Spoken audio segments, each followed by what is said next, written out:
Hello everyone, and thank you for being here. Today we're on another lesson with A Course in Miracles with myself, Janet Melody. Today's lesson is 132, and if you don't have the book, I've posted a link on this video so you can read the lesson in your own time. But I'm going to read through it today, what it's all about, and our statement for the day today is, I lose the world from all I thought it was. What keeps the world in chains but your beliefs? And what can save the world except yourself? Belief is powerful indeed. The thoughts you hold are mighty, and illusions are as strong in their effects as in the truth.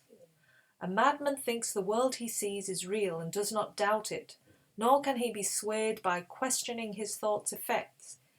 It is but when their source is raised to question that the hope of freedom comes to him at last. Now this makes me think about how strong our beliefs are. They really do make up the world we see. And if you look back in history at a time where, say, we thought the world was flat, everybody thought the world was flat, and then when all of a sudden it was shifted to, no, we've discovered the world is round, like how that shifted the whole world, like how the world how we saw the world itself, it was so transformative. And that is just a shift in perspective, a shift in your belief. Those beliefs are what allows you to seek freedom. So yes, is salvation easily achieved? For anyone is free to change his mind, and all his thoughts change with it. Now the source of thought has shifted, for to change your mind means you have changed the source of all ideas you think or ever thought or yet will think. You free the past from what you thought before. You free the future from all ancient thoughts of seeking what you do not want to find. The present now remains the only time. Here in the present is the world set free. For as you let the past be lifted and release the future from your ancient fears, you find escape and give it to the world. You have enslaved the world with all your fears, your doubts and miseries, your pain and tears, and all your sorrows press on it, and keep the world a prisoner to your beliefs. Death strikes it everywhere because you hold the bitter thoughts of death within your mind. Now, if we didn't believe in death, can you imagine how the world would shift? But we believe in it because we keep seeing it and we keep reinforcing it, and people leave and people come, and it's like the life and death thing is we see and we perceive, and then we make a belief. And then we think something over and over and over again, and it becomes our reality in the way we see it. These concepts are so hard to really wrap your head around. It really is, because how we are looking at the world right now is all based on what we believe about the world. And today's lesson is quite radical in what it's saying. So let's read on. The world is nothing in itself. Your mind must give it meaning, and what you behold upon it are your wishes acted out so you can look on them and think them real. Perhaps you think you did not make the world, but came unwillingly to what was already made. To what was made already, hardly waiting for your thoughts to give it meaning. Yet in truth, you found exactly what you looked for when you came. Yeah, we were born into this world. We think this world was already here before us, and we created it through our minds, our thoughts create our reality. And beliefs are the deepest of deepest thoughts. They're the ones we have reoccurring over and over again, and those are the ones that really shape how we see the world. So shifting those creates a radical transition in your mind, in your reality. And that's what this course is saying today. This lesson is about that. So there is no world apart from what you wish, and herein lies your ultimate release. Change but your mind on what you want to see, and all the world must change accordingly. Ideas leave not their source. This central theme is often stated in the text and must be borne in mind if you would understand the lesson for today. It is not pride which tells you that you made the world you see, and that it changes as you change your mind. But it is the pride that argues you have come into a world quite separate from yourself, impervious to what you think, and quite apart from what you chance to think it is. There is no world. Wow, there is no world. That's what it's saying. There is no world. Like, can you grasp that as a belief shift? That there is no world. Then what do you do with that? Your mind wants to fill in the blanks. Of course there's a world. Yes, there's a world. I'm looking at a world. This is the world. So yeah, it's a radical belief to shift, that one. This is the central thought the Course attempts to teach. Not everyone is ready to accept it, and each one must go as far as he can let himself be led along the road to truth. He will return and go still farther, or perhaps step back a while and then return again. This is a radical belief in terms of shifting your world, because if there's no world, you need a world. So it's like you'll step forward slightly into it and start feeling into a different world, but then you'll come back and you will keep, this is real. Of course it's real. Here's some pain. Oh yeah, I'm in this world. This is the real world. And so we have this push-pull going on with our beliefs, shifting them. It really is quite a bumpy road in terms of getting towards this truth. But healing is the gift of those who are prepared to learn there is no world and can accept the lesson now.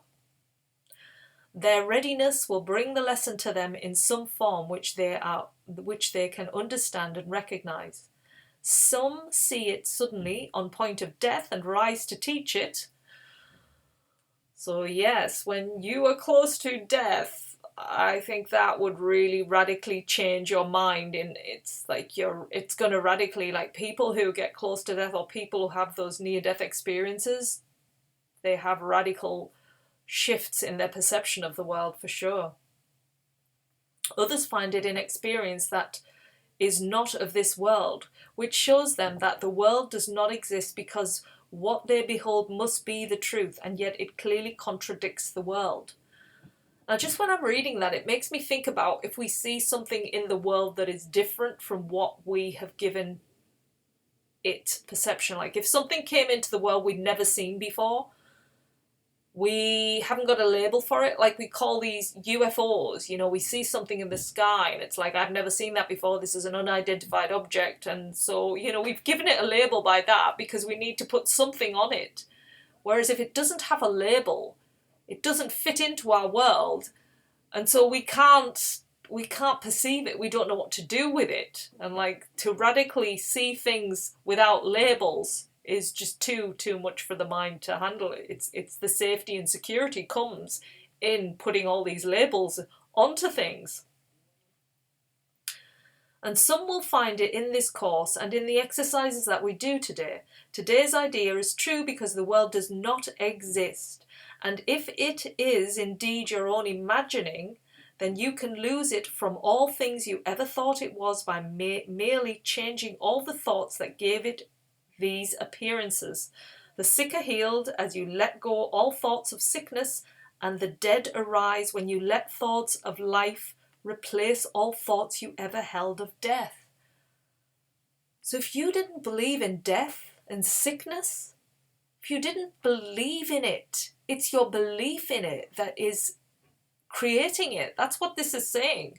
So if you suddenly didn't believe in sickness, it wouldn't exist. Like your mind can't take that in. It just can't. Mine is kind of like, of course it's there. I feel it. I've seen it in others.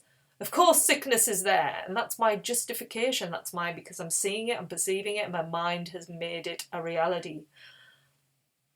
A lesson earlier repeated once must now be stressed again, for it contains the firm foundation for today's idea. You are as God created you. There is no place where you can suffer and no time that can bring change to your eternal state.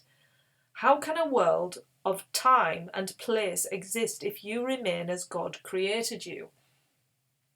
Like we're an essence of life in this now moment. Like we look at our pictures in the past, but they're gone. We only have now. This body is now. Our cells are changing in every single moment. They change. And We are reborn every day. We are totally new. So as God created us, it's something in the now. It's not something coming and going, but this is all mind projection. What is the lesson for today except another way of saying that to know yourself is the salvation of the world? To free the world from every kind of pain, but to change your mind about yourself. There is no world apart from your ideas, because ideas leave not their source. Ideas do not leave their source. You're the source of where everything comes from. That's what it's saying, the source. They don't leave anywhere but their source. And you maintain the world within your mind in thought. Yet if you are as God created you, you cannot think apart from him, nor make what does not share his timelessness and love. Are these inherent in the world you see? No, they're not inherent in the world I see. The world has an ending and a beginning. Does it create like him? No, it doesn't create love. A lot of it is kind of, suffering. Unless it does, it is not real and cannot be at all. If you are real, the world you see is false. For God's creation is unlike the world in every way. And as it was his thought by which you were created, so it is your thought which made it and must set it free, that you may know the thoughts you share with God. Release the world. Your real creations wait for this release to give you fatherhood, not of illusions, but as God in truth. God shared his fatherhood with you, who are his son, for he makes no distinctions in what is himself and what is still himself. What he creates is not apart from him, and nowhere does the Father end. The Son begins as something separate from him. There is no world because it is a thought apart from God, and made to separate the Father and the Son, and break away a part of God himself, and thus destroy his wholeness. Can a world which comes from this idea be real?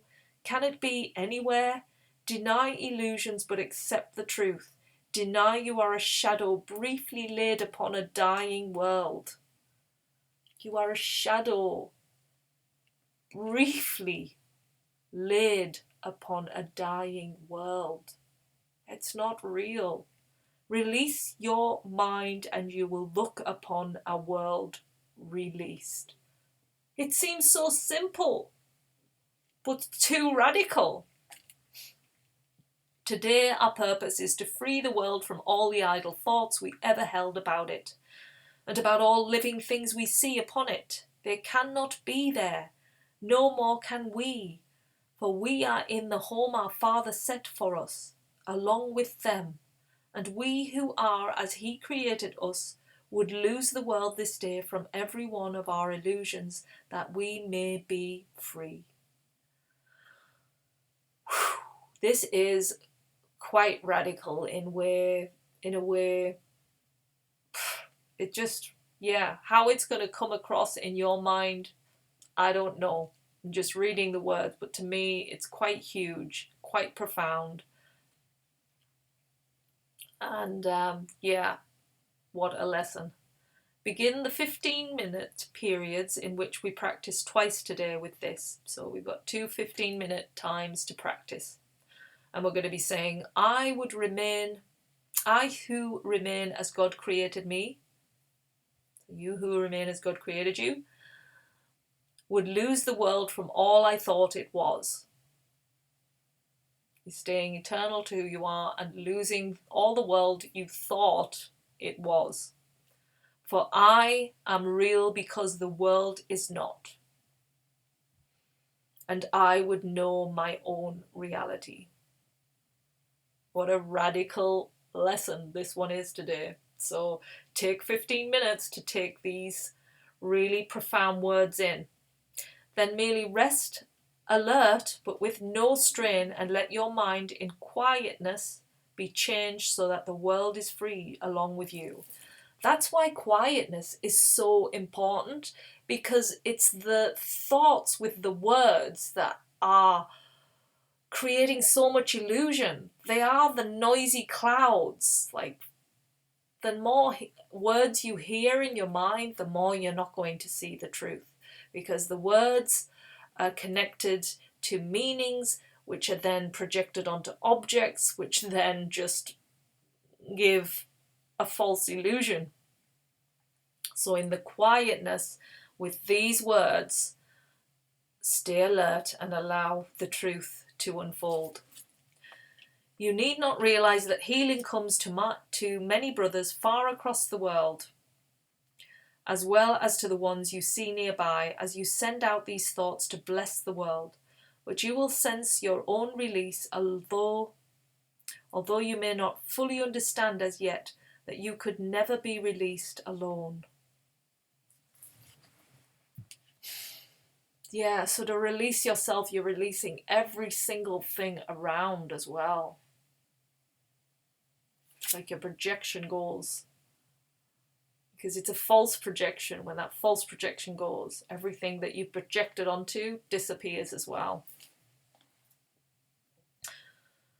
And then throughout the day, increase the freedom sent through your ideas to all the world, and say, whenever you are tempted to deny the power of your simple change of mind, I lose the world from all I thought it was and choose my own reality instead.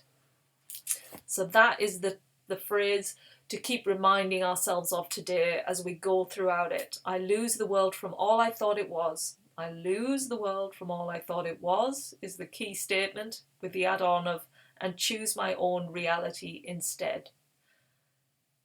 And what that is will be revealed to you when you're in that quiet place. It's that deep knowingness. So 2 15-minute practices with the phrase, the statement I read out there, and then throughout the day keep remembering the main theme, and to choose your own reality instead. You know, I lose the world from all I thought it was, and I choose my own reality instead. And that reality is the reality of source, of truth. And it's something I can't give the words, that what will be created from this, the knowing will come within you, because the source of all knowledge and wisdom lies within you. It will be revealed to you in profound, beautiful ways, I believe, you know. I just allow it to unfold. Just enjoy the journey, the process, and don't put any strain on yourself. Just try and allow your mind to take in these quite radical words, you know, and see what unfolds for you. You know, see what unfolds, see what shifts, and feel into the space where it's calm, it's peaceful, it's loving. There's no fear there. That's the thing. It's not something to fear this. This is something to be calm, to allow to unfold in the magic that is the truth. So I've just read today's lesson. I've taken my perception of what I feel it's saying through me, but how these words are then conveyed to you will be right for you in your experience and how you see it, how you want it to unfold. And just take the practices, do what you can with them, and just, yeah, allow this beautiful knowledge to shape your world into one of peace and joy. That is my great wish for us all as we practice this wonderful course continually throughout the days and weeks ahead. So enjoy, and we will see you again soon. Thanks everyone. Take care now. Bye.